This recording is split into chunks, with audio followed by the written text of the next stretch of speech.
예, 안녕하십니까? 키르케고르의 제자도 제6강 진행하도록 하겠습니다. 예, 지난 시간에 이어서 우리가 새와 백합의 모범에 대해서 이야기를 나누도록 하겠습니다. 예, 지난 시간 잠깐 복습하고 넘어가도록 하겠습니다. 지난 시간에 우리가 나눴던 얘기가 뭡니까? 기독교의 관대함은 어디에 있는가 이 말씀을 드렸습니다. 그래서 마태복음 6장 24절 말씀에 보면 예, 두 주인을 섬길 수 없다는 이야기가 나옵니다. 그러나 이 세상에 오직 한 주인을 섬긴 예가 있습니까? 우리는 지난 시간에 예수 그리스도의 모범의 유일성, 예수 그리스도만 유일하게 한 주인을 섬긴 모범이 된다고 말씀을 드렸습니다. 누구도 한 주인을 섬긴 사람은 없다. 누구도 인생에 살다 보면 다 두 주인을 섬기기 마련이다. 이런 말씀을 드렸습니다. 이것은 우리에게 굉장히 어려워 보입니다. 우리가 그 모범을 따른다는 것은 가랑이가 찢어지는 일이다. 제가 이런 표현을 썼었습니다. 그러니까 누구도 그 길을 갈 수 없으니까요. 그러니까 그 모범을 따라간다는 것은 우리에게는 불가능한 일이고 또 그 모범을 제시한다는 것은 기독교는 그렇게 부드럽지가 않습니다. 그러니까 우리가 기독교의 관대함, 기독교가 부드러워져야 된다면 어디에서 그 관대함을 찾을 수 있는가라고 말씀을 나누었습니다. 그 부분에서 마태복음 26장 25절 이하에 보면 들의 백합화와 공중의 새를 보라고 말씀하셨습니다. 아마 주님께서 누구도 두 주인을 섬길 수 없다 라고 얘기하면서 한 주인을 섬겨라, 이거를 이야기하고 나처럼 한 주인을 섬겨야 된다. 나는 한 주인을 섬긴 유일한 모범이다. 그러니까 나를 따르라 라고 말했다면 아무도 그 길을 갈 수 있는 사람은 없었을 것입니다. 근데 바로 그 시점에서 농담 같은 진지함이 있다고 말씀을 드렸습니다. 들의 백합화와 공중의 새를 보라. 그래서 예수님은 그 관점을 우리에게 전환시켜줬다고 말씀을 드렸습니다. 이 부분에 갖는 의미가 얼마나 중요한 의미를 갖는지 오늘 딱 한 가지만 나누고 방송을 마무리하고자 합니다. 이거를 좀 이해하기 위해서는요, 우리가 조금 다른 얘기를 제가 한번 말씀을 드리고 좀 들어가도록 하겠습니다. 사람은 미래를 알고 싶어 합니다. 왜 미래를 알고 싶어 할까요? 우리는 미래에 대한 어떤 불확실성을 제거하고자 하거든요. 요즘에 4차 산업혁명으로 굉장히 관심이 뜨거운데 그 중에 하나가 인공지능입니다. 인공지능의 기술은 거의 대부분이 확률 통계 기반으로 되어 있는데요. 이 모든 기술도 역시 바로 예측 가능한 미래를 만들기 위한 기술이라고 볼 수도 있을 것 같습니다. 또 우리는 가끔 그런 미래를 알기 위해서 예언자에게 찾아가거나 무당에게 찾아가기도 합니다. 근데 왜 그런 일을 할까요? 우리는 미래를 알고 싶어 합니다. 불확실한 것은 굉장히 싫어하죠. 그래서 미래에 대한 관심이 많습니다.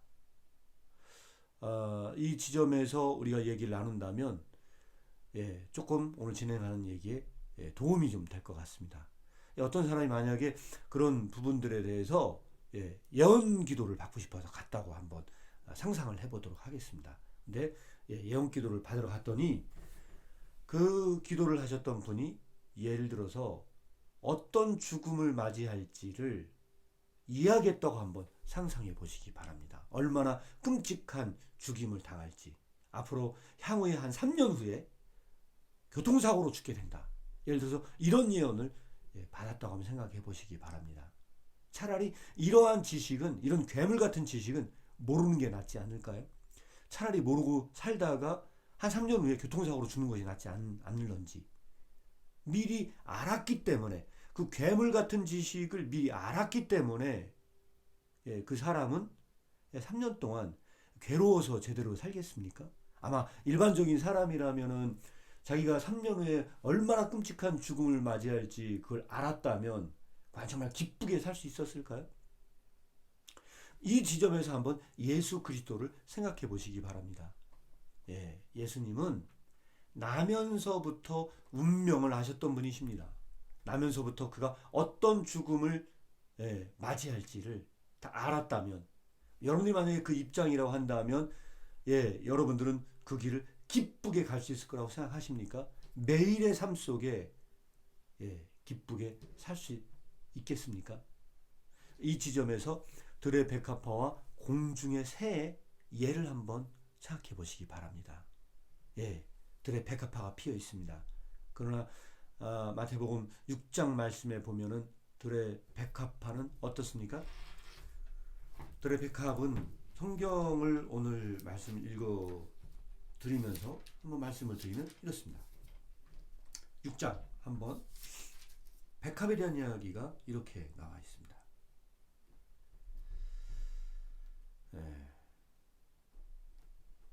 30절입니다. 6장 30절. 오늘 있다가 내일 아궁이에 던져지는 들풀도 하나님이 이렇게 입히시거든 하물며 너희일까 보냐 믿음이 작은 자들아. 그러므로 염려하여 이르기를 무엇을 먹을까 무엇을 마실까 무엇을 입을까 하지 말라. 이 말씀에 보면은 어떻습니까? 들의 백합화는 내일 아궁이에 던져집니다. 근데 내일 아궁이에 던져지는 그 백합이 내일 불에 타서 죽어야 하는 그 백합이 오늘은 어떻습니까? 오늘은 활짝 꽃을 피우고 있습니다. 그러니까 오늘 이 백합은 내일 아궁이에 던져서 타서 죽을 거에 대한 염려가 있습니까? 없습니까? 백합은 그 염려가 없었습니다. 지난 시간에 제가 그런 말씀을 드렸습니다. 새가 우리의 선생입니다. 모범으로서의 선생. 복음은 새를 우리의 선생으로 임명했습니다. 그런데 우리의 선생인 그 새는 어떻습니까? 이 선생은 한 아사리온에 팔려 내일은 죽임을 당해야 될 수도 있습니다. 바로 그것이 새와 백합의 삶입니다. 새와 백합의 삶은 오늘 아무런 염려 없이 삽니다. 그러나 내일은 어떻습니까? 내일은 죽어야 하는 삶이 될 수도 있습니다.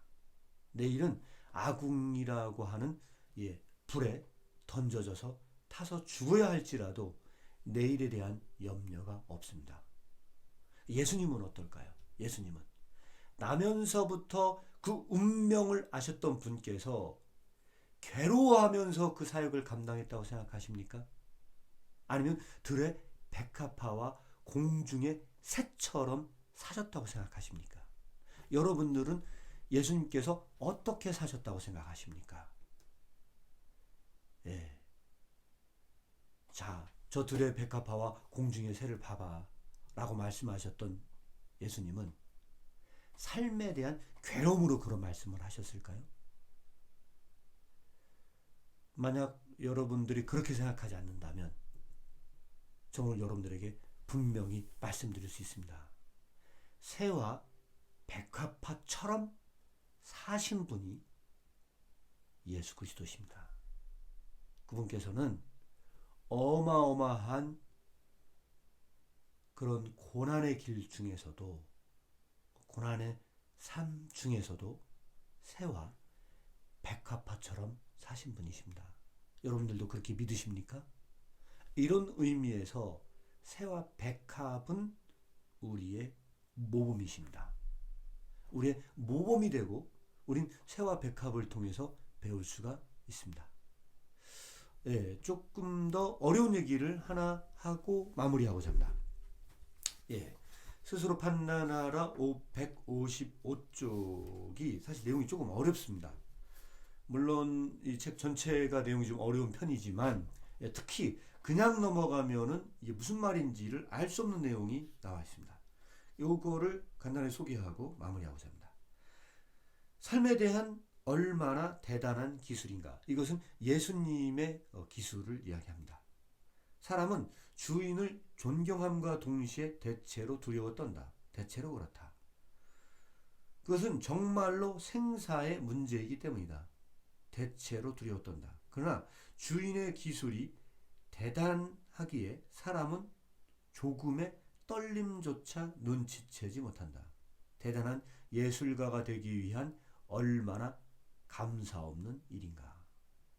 그러나 사람은 가장 기쁘고 가장 명랑한 농담에 빠지는 것처럼 그 기술에 빠져버린다. 이 말이 굉장히 어렵습니다. 그냥 놓고 지나가기에는 무슨 말인지를 잘 모르는 이야기입니다. 이거를 제가 세아 백합화와 연관시켜서 말씀을 드리면 이렇습니다. 예수님의 삶이 굉장히 고달프고 힘든 삶이었습니다. 그러나 인간이 그걸 도저히 눈치채지 못할 만큼 예수님은 그 길을 기쁘게 가셨다는 겁니다.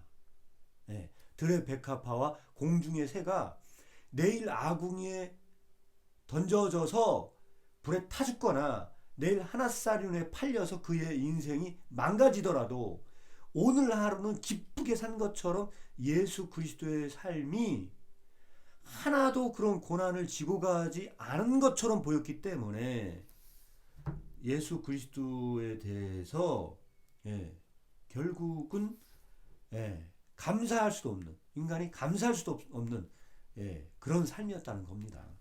그래서 제가 이 부분에 대해서 각주에 이렇게 설명을 해놨습니다. 자신의 죽음을 예견하고 눈앞에 둔 사람의 삶은 얼마나 떨리는 삶이겠는가. 그런 그리스도의 삶에서 인간은 조금의 떨림조차 눈치채지 못했다.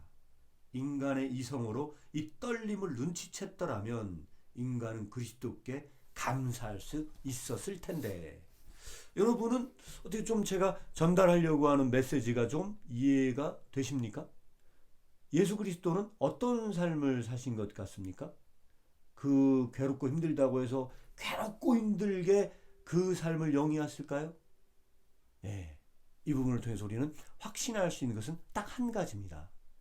예수님이야말로 들의 백합화와 공중의 새처럼 사셨습니다. 여러분은 지금 어떤 인생길에 있습니까? 여러분들의 가는 길은 여전히 무겁고도 힘든 길을 가십니까? 아니면은 무겁고 힘든 길을 예수님처럼 들의 백합화와 공중의 새처럼 살아가고 있습니까? 아니면 아직도 이방인의 염려를 구하고 있습니까? 키르케고르가 말하고 있는 이방인의 염려. 키르케고르는 마태복음 26장 25절부터 마지막 절까지를 얼마나 중요하게 생각을 했냐면요. 총 이 부분에 대한 강화가 14편의 강화가 있습니다. 들의 백합화와 공중의 새 관련된 강화가 14편이 존재를 하는데 이 14편 중에 겨우 단 하나의 강화의 일부만을 제가 소개를 드렸습니다. 중요성 면에서는 굉장히 중요한 실존 문제의 해결에 대한 내용이 있는 부분이 바로 이 부분입니다. 그리고 사람들이 오해하는 부분이 하나가 있는데 키르케고르가 쓴 책 중에 하나가 불안의 개념이라는 책이 있습니다.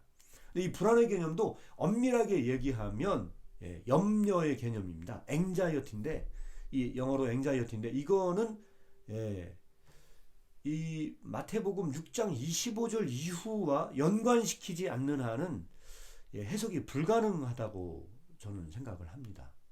그만큼 중요한 부분이 있습니다. 저와 여러분들에게 주어진 삶은 어떤 삶이겠습니까? 그리고 키르케고르가 얘기했던 이방인은 우리가 생각하는 그런 이방인이 아닙니다. 키르케고르가 새로 살았던 덴마크 시대는 사회 전체가 다 기독교 사회였습니다. 무엇을 의미하는 걸까요?